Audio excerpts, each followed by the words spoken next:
ഇന്ന് നിങ്ങൾ ഞങ്ങളുടെ കൂടെ വരുന്നത് ന്യൂസ പെനിഡയിലേക്കാണ്. One of the beautiful islands in Bali. Fast ക്രൂസിലെ ഈ യാത്ര ഞങ്ങൾ വിചാരിച്ചതിലും അഡ്വഞ്ചറായിരുന്നു.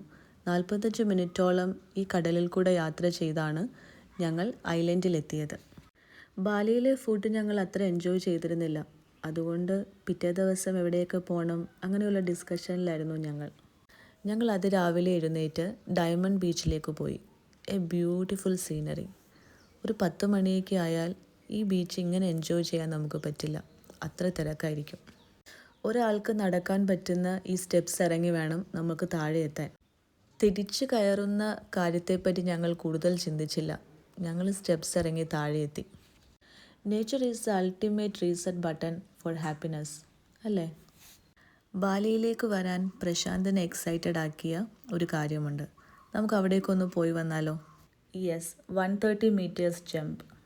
വളരെ എൻജോയ് ചെയ്താണ് പ്രശാന്ത് ഈ ജമ്പ് എക്സ്പീരിയൻസ് ചെയ്തത്. പക്ഷെ എനിക്ക് ഈ വീഡിയോ എടുക്കാൻ തന്നെ പേടിയായിരുന്നു.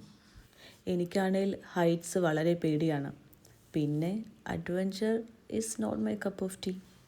അങ്ങനെ പ്രശാന്തിൻ്റെ ഹാപ്പി മൊമെൻറ്റ്സൊക്കെ ഷൂട്ട് ചെയ്ത് ഞങ്ങൾ അവിടെ നിന്ന് ലീവ് ചെയ്തു. പക്ഷേ ഇതിനൊരു ടെയിലെൻഡ് കൂടി ഉണ്ടായിരുന്നു. അവിടെ ഉള്ളവരുടെ മോട്ടിവേഷനും പ്രശാന്തിൻ്റെ സപ്പോർട്ടും കൂടി ആയപ്പോൾ എനിക്ക് ആവേശം കയറി. സെക്കൻഡ്സുകളുടെ കാര്യമല്ലേ, ഫിയറിനെ ബ്രേക്ക് ചെയ്യണം, ഇങ്ങനെയൊക്കെ പറഞ്ഞ് ഞാൻ എൻ്റെ മൈൻഡിനെ കൺവിൻസ് ചെയ്തു. പക്ഷേ കാര്യം അത്ര ഈസി ആയിരുന്നില്ല. എന്നോട് പ്രശാന്ത് പ്രത്യേകം പറഞ്ഞു താഴത്തോട്ട് നോക്കുക ചെയ്യരുതെന്ന്. ഞാൻ അതുപോലെ അനുസരിച്ചു. താഴത്തോട്ട് നോക്കി എൻ്റെ എല്ലാ ധൈര്യവും പോയി.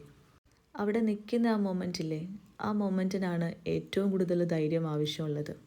നമ്മളായിട്ട് ജമ്പ് ചെയ്യണം, അല്ലെങ്കിൽ അവർ നമ്മളെ പുഷ് ചെയ്യും. എന്തായാലും ഞാൻ എൻ്റെ ധൈര്യം സംഭരിച്ച് ജമ്പ് ചെയ്തു. സെക്കൻഡ്സിനുള്ളിലാണ് ഞാൻ താഴെ എത്തിയത്. പക്ഷേ ആ മൊമെൻറ്റ്സ് എനിക്ക് തന്ന ഒരു ഹാപ്പിനെസ്, എക്സൈറ്റ്മെൻറ്റ്, അത് ശരിക്കും എക്സ്പ്രസ് ചെയ്യുന്നതിലും വലുതായിരുന്നു. ഇത് പ്രശാന്തിൻ്റെ ബക്കറ്റ് ലിസ്റ്റ് ആയിരുന്നെങ്കിലും ഞങ്ങൾ ഒരുമിച്ചത് ഫുൾഫിൽ ചെയ്തു. So bye and see you next time.